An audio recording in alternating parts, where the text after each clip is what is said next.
Hi, I'm Bill O'Reilly. Thanks for watching us tonight. Why the debate over stop and frisk is so intense. That is the subject of this evening's Talking Points memo. The privacy of Americans under siege, high tech makes it easy to spy on us, and intrusive policies like airport security pat-downs are a tremendous inconvenience. And then there's stop and frisk. Nobody likes being a prisoner in their own neighborhood, but in some places that's what's happening.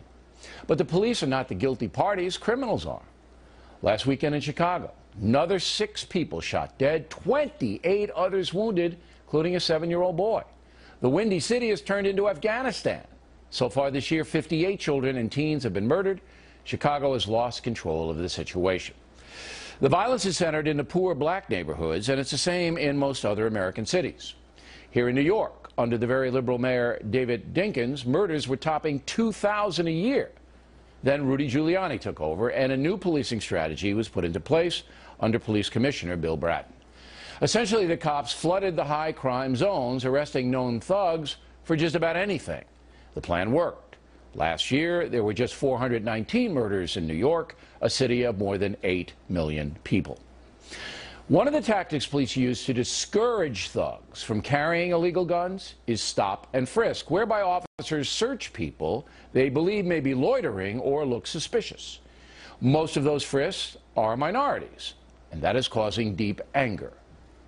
You can't give people the authority, whether it's civilian or police officers, the right to just stop somebody because of the color of their skin. That was Trayvon Martin's mother. And a federal judge agrees with her, ruling that the NYPD must modify its stop and frisk program. Liberals are overjoyed, but not so fast. The unintended consequence of a slowdown in stop and frisk could be death.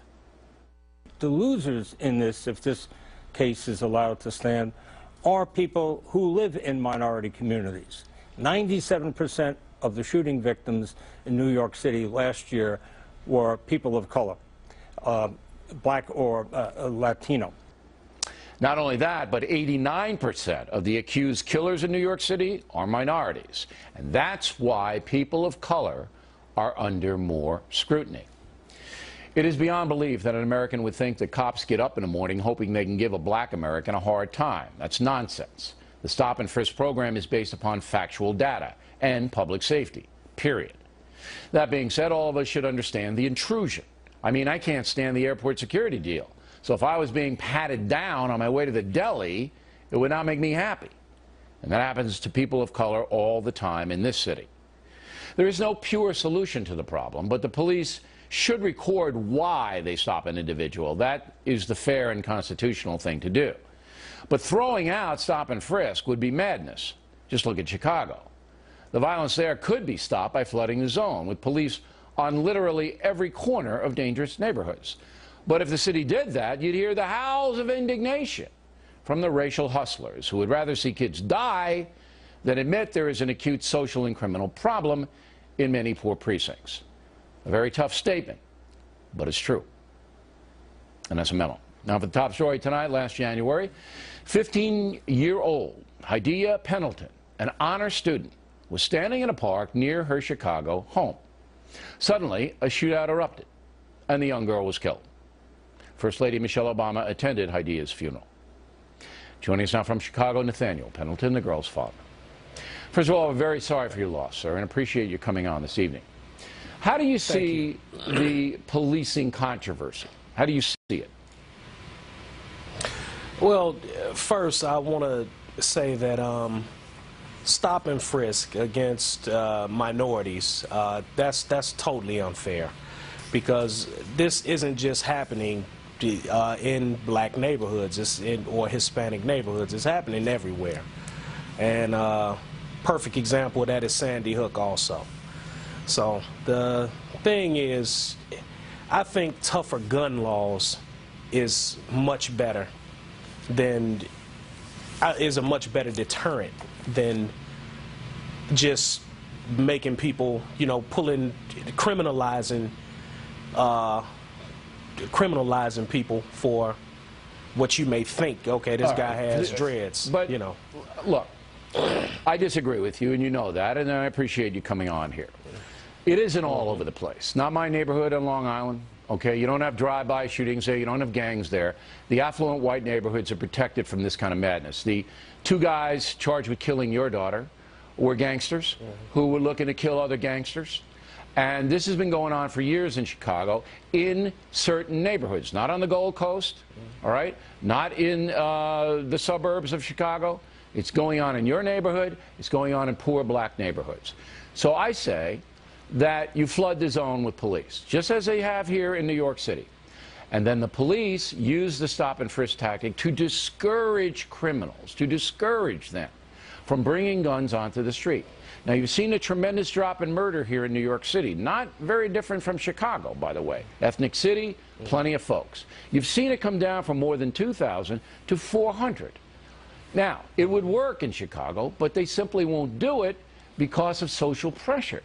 So in light of what happened to your daughter, do you think you might reconsider? I can't reconsider because it could be a lot of innocent young men being criminalized for. No, but they're not, though. They're just walking up the street. They're patted down and then they're allowed to go on their way.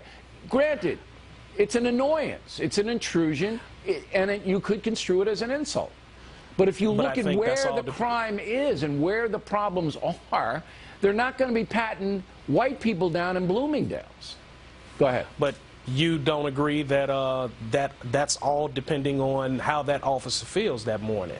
Look, you know, if it's the easy to officer say that does, it's just a quick pat down, but most of the time it isn't. It's, you know, get on the ground. So are you telling me you don't trust the police? I'm not saying I don't trust them. I'm saying that that's a lot of power being given to them. It is. To be able, and I agree with you 100%. It is a lot of power given to the individual officers who randomly select people to pat down. There's no doubt about it. You're absolutely right. But what is the greater good? I feel so sorry for you and your family. I mean, your daughter was so lovely and was going to have a great life. She was an honor student. There's no way, there's no way this should have ever happened. Yet if you use aggressive police statistics, as proven here in New York City, you will cut this kind of madness down. We have to pay a price sometimes. But you know what? I think tougher gun laws would have kept that kid in jail. How? How? You have the toughest gun laws in the country in Chicago and Illinois. That's not going to stop the criminals from getting them. No, not necessarily, because the thing is, in New York, if you get caught with a gun on the streets, you do 3 years. No question. I mean, you're going to do that 3 years. But you have that law on the book in Illinois. They just don't enforce it. Well, that's the subject. You have it. That's the subject. All right. But still, if you discourage these thugs from carrying, if they don't carry, then the murder rate goes down. Give you the last word. I would say putting 3 years and making examples of them goes a whole lot further than just pulling everyone over saying, I'm going to frisk you. Now, don't get me wrong. You do have your subjects. These police officers know who the guys are that's carrying the guns. It's no secret to it. We just need tougher laws to be able to keep them in jail. All right, and I agree with you there. Absolutely. They should be mandatories for anyone carrying an illegal firearm or committing a crime with one. Ms. Pendleton, thanks. And one footnote, you might want to check out the Hadiya Pendleton Foundation, which is trying to improve things in Chicago. Details are on BillO'Reilly.com.